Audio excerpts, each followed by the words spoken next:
Il y a tellement d'infos ce matin que l'émission risque d'être un peu longue. Alors on commence tout de suite. iOS 7.1.1 est sorti. La dernière bêta de macOS est dispo pour tous, c'est une première. La suite de l'actu après le générique. Bonjour à tous et à toutes. Nous sommes le mercredi 23 avril 2014 et c'est le Fresh News du jour. C'est parti les amis. This is funky fresh. This is funky fresh. Pick up on the mustard pack and grab your double cheese and fries. Si vous êtes un tweetos pur et dur et que votre premier geste du matin est d'aller vérifier vos nouveaux followers et vos mentions, eh bien vous êtes comme moi et la nouvelle qui nous arrive ce matin devrait vous combler d'un bonheur incommensurable. Twitter lance aujourd'hui la mise à jour des pages de profil pour tous les utilisateurs après l'avoir testé avec quelques tweetos triés sur le volet. La plus grande nouveauté parmi d'autres est donc une apparence qui fait ressembler votre profil Twitter à une page Facebook. Une énorme bannière de 1500 par 1500 pixels va vous permettre d'afficher votre plus beau selfie comme image de couverture et au-dessous vous aurez un accès rapide à toutes les données importantes de votre compte. Nombre de tweets, photos et vidéos, following, followers, favoris et listes.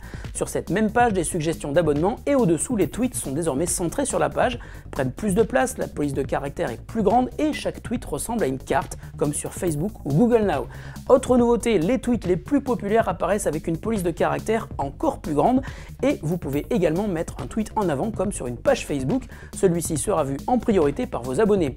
Pour découvrir les nouveaux profils de Twitter, il vous suffit d'aller sur Twitter Web et vous serez invité à passer à la nouvelle version, même s'il est toujours possible de rester sur l'ancienne pour tous les râleurs qui diront c'était mieux avant. Si le LG G2 était notre smartphone préféré de l'année 2013, qu'en sera-t-il pour son successeur, le G3?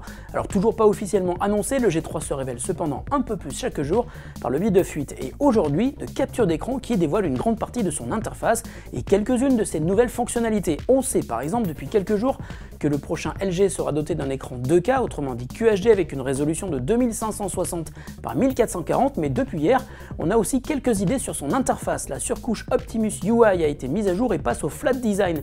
On ne peut s'empêcher d'y trouver des ressemblances avec le Galaxy S5 avec des icônes rondes pour accéder aux différents réglages de l'appareil.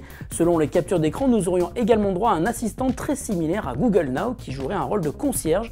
Ainsi, si le temps est à la pluie, celui-ci vous propose de prendre un parapluie.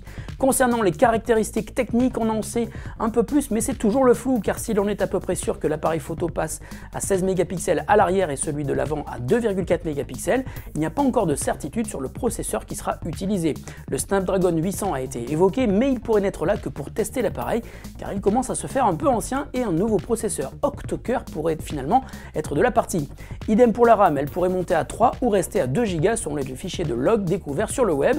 Et pour conclure, l'aspect extérieur du G3 pourrait être directement inspiré, voire même identique au Isai, un smartphone sorti par LG uniquement au Japon et qui ressemble à un G2 dont les lignes ont été encore affinées.